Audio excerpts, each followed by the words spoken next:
কেন্দ্রীয় নেতৃবৃন্দ এবং ফেনী জেলার বিভিন্ন রাজনৈতিক দলসমূহের নেতৃবৃন্দ, গণ অধিকার পরিষদ এবং যুব অধিকার, ছাত্র অধিকারের বিভিন্ন পর্যায়ের দায়িত্বশীল বৃন্দ, গুণী উপস্থাপক, এতক্ষণ পর্যন্ত যা আলোচনা বক্তব্য হয়েছে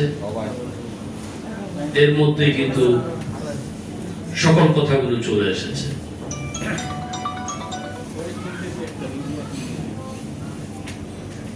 গণ অধিকার পরিষদ দেশের মানুষের অধিকার প্রতিষ্ঠার জন্য সংগ্রাম করবার নিরিখেই নাম তারা দিয়েছেন। ইতিপূর্বে বক্তাগুলো অত্যন্ত চমৎকার আলোচনাও করেছেন। আজকে রাজনৈতিক দলসমূহকে এবং এদেশের মানুষকে একটি জায়গায় সিদ্ধান্ত নেওয়ার সময় এসেছে যে বাংলাদেশ যেন আত্মনির্ভরশীল দেশ হিসেবে রূপান্তরিত হয়, প্রতিষ্ঠিত হয় এবং ভারতীয় তাবেদারের বাইরে এসে দেশপ্রেমিক জনতার কাতারে যেন আমরা সকলে সংঘবদ্ধ হতে পারি, এই চেতনা আমাদের মধ্যে ধারণ করতে হবে।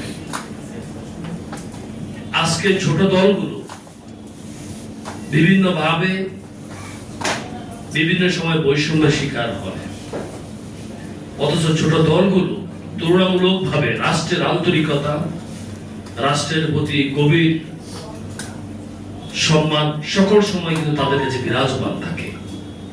কিন্তু বিভিন্ন কারণে, বিভিন্ন প্রেক্ষাপটে ছোট দলগুলো ওইভাবে উঠে আসতে পারে না। বড় রাজনৈতিক দলগুলোর নেতৃত্ব, তাদের কার্যকলাপের সাথে পাল্লা দিয়ে টিকে ওঠাটা কঠিন হয়।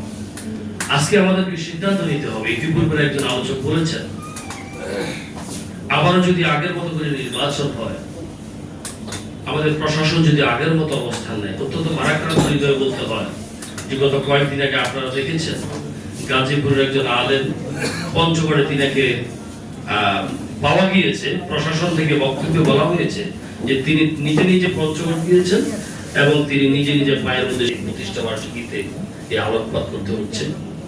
আমি আজকে যারা এখানে উপস্থিত রয়েছেন, আপনাদের কাছে আমার অনুরোধ হলো, দেশটাকে যদি আমরা করতে হয়, দেশের মানুষের অধিকার যদি প্রতিষ্ঠা করতে হয়, ন্যায় বিচার যদি প্রতিষ্ঠা করতে হয়, যদি সংস্কার করতে হয়, বিচার যদি ত্বরান্বিত করতে হয়, তাহলে এই দেশের মানুষের মুক্তি আসবে।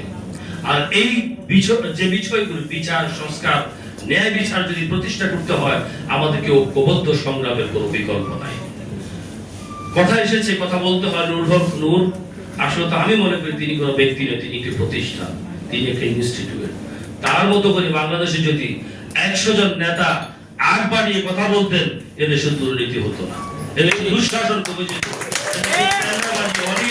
এগুলো এদেশ থেকে চলে যেত। আজকে আমরা তেলবাজি করি, আমরা নিজেকে হলুদতার মধ্য দিয়ে প্রকাশ করি, আমরা নিজেদের স্বার্থ সিদ্ধ হাসিল করবার চেষ্টা করি। আমরা রাজনীতিতে, আমরা প্রশাসনে, আমরা সুশাসনের ব্যাপারে, আমরা সামাজিক ন্যায় বিচার ব্যাপারে সকল সময় আমাদের স্বার্থগুলোকে আমরা আগে দেখি।